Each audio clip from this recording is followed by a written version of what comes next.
இன்னைக்கு நம்ம வீடியோவில் சூப்பரான தக்காளி தொக்கு எப்படி பண்ணலான்னு பார்க்கலாம்.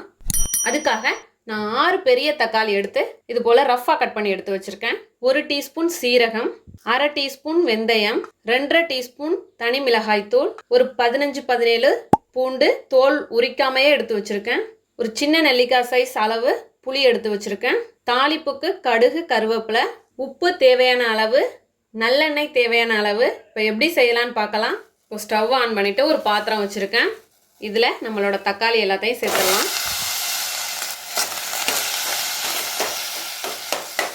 கொஞ்சமாக தண்ணி சேர்த்துக்கிறேன். இப்போ தொக்குக்கு தேவையான கல்லுப்பு சேர்த்துக்கிறேன்.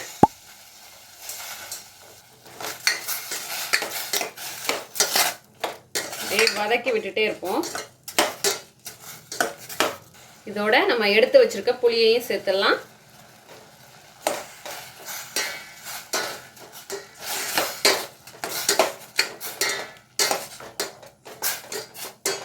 இப்போ மூடி போட்டுடலாம். மீடியம் ஃப்ளேம்லேயே இருக்கட்டும். நல்லா வெந்து குழஞ்சி வரணும். ஒரு 5 மினிட்ஸ் ஆயிருக்கு. நான் அதில் இடையில டூ டைம்ஸ் நான் ஓப்பன் பண்ணி நல்லா கலந்து விட்டுட்டேன், அடிப்பிடிக்காமல் இருக்கிறதுக்காக. இதுதான் வெந்து வந்திருக்கணும். நல்லா குழஞ்சி வந்தால் தான் நல்லா பேஸ்ட்டாக அரைக்கலாம்.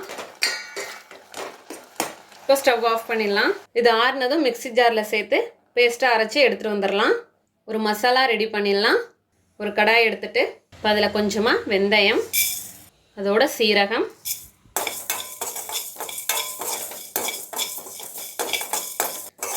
நல்லா ட்ரை ரோஸ்ட் பண்ணிடலாம். இந்த வாசனை நல்லா வரும். நல்லா வறுத்தாச்சு. இப்போ ஸ்டவ் ஆஃப் பண்ணிடலாம். இதுவும் ஆறட்டும். இப்போது இது நல்லா ஆறி வந்துடுச்சு. இதை ஒரு மிக்ஸி ஜாரில் சேர்த்து பவுடராக அரைச்சி எடுத்துகிட்டு வந்துடலாம். செம்ம வாசனையாக இருக்குது. இந்த அளவுக்கு அரைச்சி எடுத்துகிட்டு வந்துடணும். இப்போ இதில் பூண்டு பல், அதோட தனி மிளகாய்த்தூள் இப்போ எல்லாம் சேர்த்து தண்ணி விடாமல் அரைச்சி எடுத்துகிட்டு வந்துடலாம். இப்போது இந்த அளவுக்கு லைட்டாக போட்டு அரைச்சி எடுத்துகிட்டு வந்தாச்சு. இல்லை தண்ணி எதுவுமே சேர்க்கலை, அந்த பூண்டோட ஈரப்பதம் மட்டும்தான். இப்போ இன்னொரு மிக்ஸி ஜார் எடுத்திருக்கேன். இதில் நம்ம வேக வச்ச தக்காளி, புளியை இதில் சேர்த்துடலாம். இப்போ இதையும் பேஸ்ட்டாக அரைச்சி எடுத்துகிட்டு வந்துடலாம். இப்போது இந்த அளவுக்கு அரைச்சி எடுத்துகிட்டு வந்தாச்சு. அப்புறம் தாளிச்சிடலாம். இப்போ ஒரு கடாய் எடுத்துட்டேன். ஒரு 3 டேபிள் ஸ்பூன் அளவுக்கு நல்லெண்ணெய் சேர்த்துக்கிறேன்.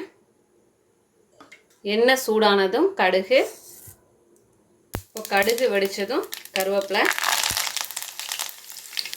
நம்ம அரைச்சி வச்சுருக்க மசாலாவை இதில் சேர்த்துடலாம்.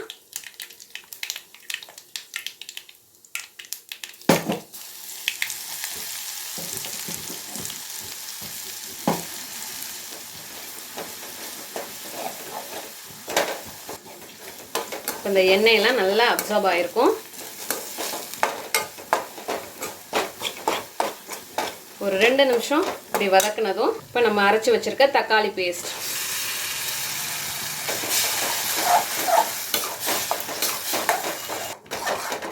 நல்லா கலந்துப்போம்.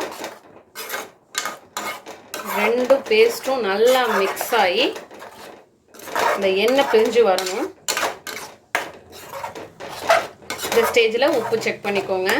நல்லா கை விடாமல் கலந்துக்கிட்டே இருக்கணும். அப்போ தான் அடி பிடிக்காமல் இருக்கும். இட்லி, தோசை, சப்பாத்தி, சாதத்துக்கு கூட சூப்பராக இருக்கும். பஞ்சு போல் தோசையை சுட்டு அதோட இதை தொட்டு சாப்பிட்டோம்னா அப்படி இருக்கும்.